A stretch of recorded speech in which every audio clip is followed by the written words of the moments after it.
If you've ever wanted to start making your own beats or producing your own music, Ableton Live is one of the best tools out there. But if you're brand new, getting started can feel a little overwhelming. How do you download it? Which version should you choose? And once you install it, what are the first steps to actually making music? In this video, I'm gonna break it down for you.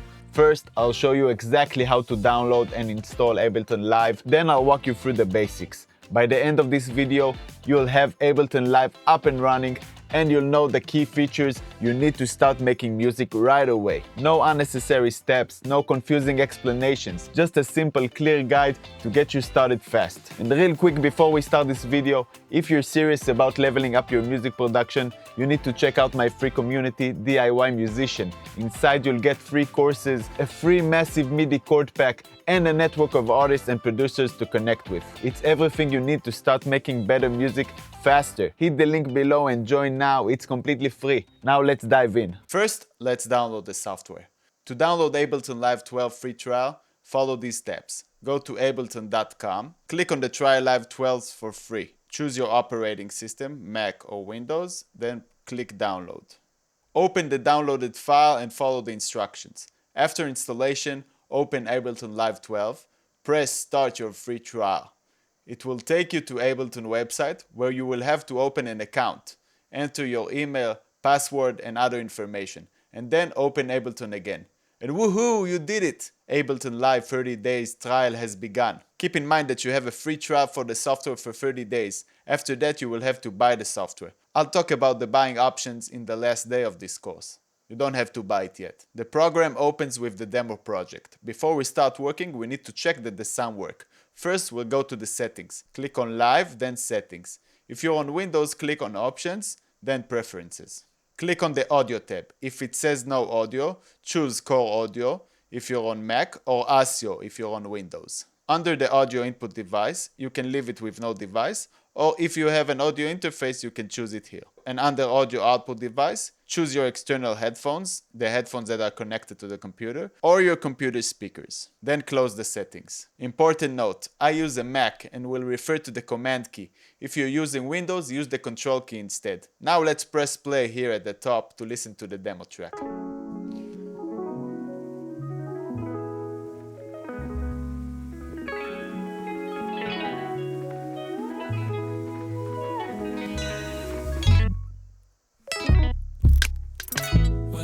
Couldn't get here faster. Chase my dreams just to wake up after.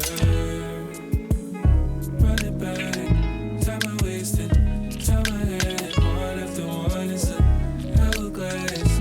All my patience, never lasting, no. Memories I'm diving head first. You know I can't breathe through the sound of laughter.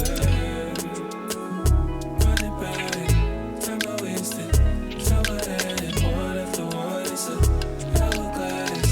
All my patience, everlasting, no.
Nice. It's a really cool track that shows the power of this software. You can do amazing things with this software, really.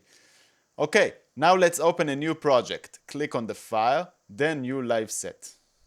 If it asks you to save changes, you don't need to save, you just click don't save. When you open the software, it looks like this. This window is called Session View.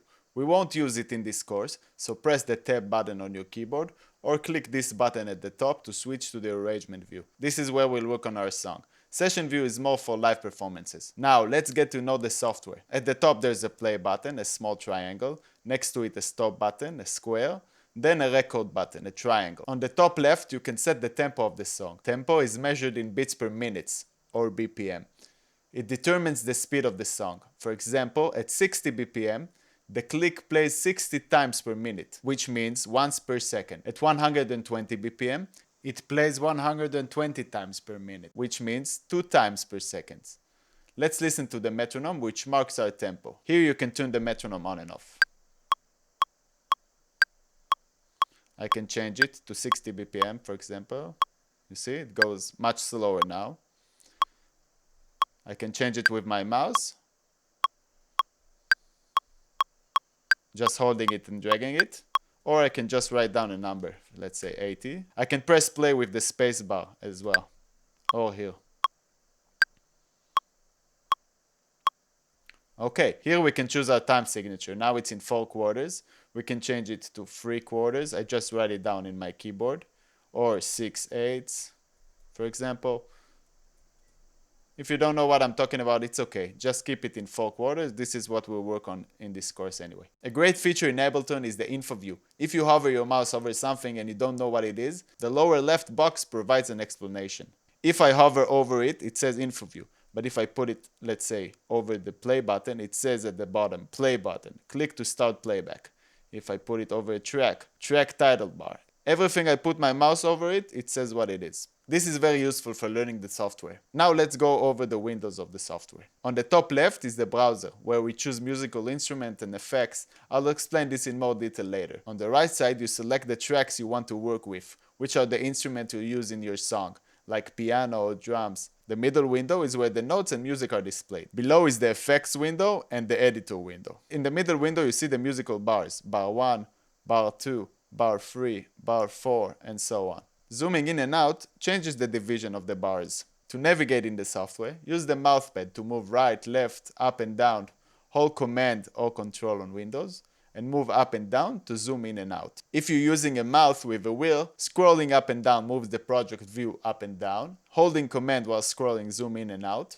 Holding Shift while scrolling, move the view right and left. Okay, now let's talk about the difference between MIDI and audio. Audio is a recording of a musical instrument, or singing. It's a sound that exists in the real world, which we hear and then record. For example, our voice, a guitar, a piano. MIDI, on the other hand, is a set of commands generated by the computer to play notes in a specific order and speed. You can then assign these notes to a virtual instrument, like a virtual piano.